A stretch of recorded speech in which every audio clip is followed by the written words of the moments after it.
संत्रा उत्पादकांना बाजारभाव मिळत नसल्यामुळे शेतकरी संकटात सापडला आहे। एकीकडे बांगलादेशमधील निर्यात शुल्क शेतकऱ्यांना परवडणारा नसल्यामुळे शेतकऱ्यांना कवडीमोल भावात संत्र्याची विक्री करावी लागत आहे। यातच अमरावती जिल्ह्यातील वरुड शहरात कृषी उत्पन्न बाजार समितीने शेतकरी आणि खरेदीदारांच्या आग्रहाने देशातील पहिला डिजिटल संत्रा बाजार उभारला आहे। आंबट गोड चवीसाठी संत्र्याची ओळख आहे। विदर्भातील नागपूर आणि अमरावतीत संत्र्याचं सर्वाधिक उत्पादन घेतलं जातं। संत्र्याला योग्य तो भाव मिळत नसल्याने मात्र संत्रा उत्पादक संकटात सापडला आहे।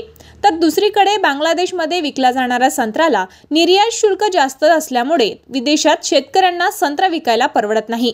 या सर्व शेतकऱ्यांच्या समस्या जाणून घेत अमरावती जिल्ह्यातील वरुड शहरात कृषी उत्पन्न बाजार समितीमध्ये एक अभिनव उपक्रम सुरू करण्यात आला आहे।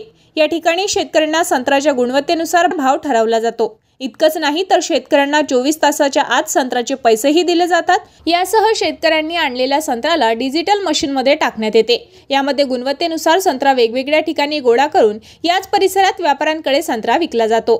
यावर्षी संत्र्याला 106 रुपये किलो असा भाव मिळत असल्यामुळे नागपूर जिल्ह्यातील काटोल परिसरातील शेतकरी संत्रा वरुड बाजार समितीत विकण्यास आणतात। भाव चांगला मिळत असल्याने शेतकऱ्यांनी कृषी उत्पन्न बाजार समितीचे आभार मानले आहे। ही कंपनी हैदराबादची कंपनी आहे आणि या कंपनीचं संपूर्ण भारतात फ्रूट्समध्ये सर्व फ्रूट्समध्ये काम आहे।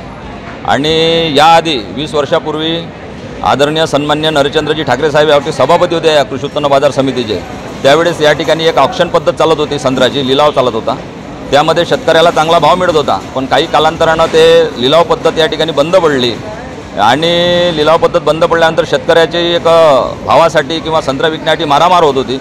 म्हणून एक शेतकऱ्याला या आमच्या वरुड तालुक्यात एकूण जमीन क्षेत्राच्या 70% क्षेत्र हे संत्रा उत्पादक शेतकरी आहे आणि संत्र्याला भाव मिळावा यासाठी आम्ही ही एक फ्रुटेक्स कंपनी संग संपर्क साधून या ठिकाणी यांना बोलावलं। यांच्यासोबत एक आम्ही ॲग्रीमेंट केलं आणि शेतकऱ्याला चांगला भाव मिळावा, शेतकऱ्याच्या संत्र्याला मार्केट मिळावं यासाठी या ठिकाणी आंब्या बहाराच्या सीझनपासून सप्टेंबर महिन्यापासून 2023 पासून ही एक कंपनी या ठिकाणी सुरू झाली।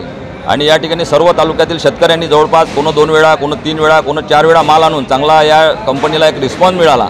आणि या ठिकाणी शेतकऱ्याला ऑक्शन पद्धत असल्यामुळं त्या ठिकाणी चांगला भाव मिळाला आणि एक मार्केट उपलब्ध झालं आणि त्यामुळं सर्व शेतकरी या तालुक्यातील समाधानी आहे।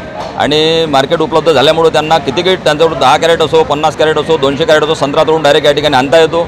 या ठिकाणी त्या संत्र्याची नोंदणी करावी लागते। आमच्याकडे 10 टन माल आहे, 20 टन माल आहे आणि इथून कॅरेट्स मिळतात आणि त्या पद्धतीनं ते दुसऱ्या दिवशी तोडून या ठिकाणी आणतात। त्याच भाव यावर्षी तर मृगाला 106 रुपये किलो संत्र खपलं 3 दिवसाआधी 96 ग्रेडचं आणि 72-73 रुपये 141 ग्रेडचं संत्र होतं त्या दिवशी।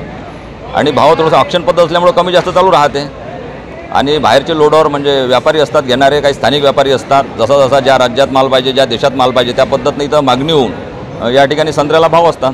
शेतकऱ्याचा पैसा एकदम चांगला आहे। आता तुम्ही पाहून राहिले या ठिकाणी किती माल आलेला आहे आणि आंब्या बहारात खूप माल आला आणि आता मृग बहारसुद्धा जमतेम सुरू झाला असताना आता या ठिकाणी तुम्ही पाहिलं का जवळपास 100 टनाच्या जवळजवळ माल या ठिकाणी आहे।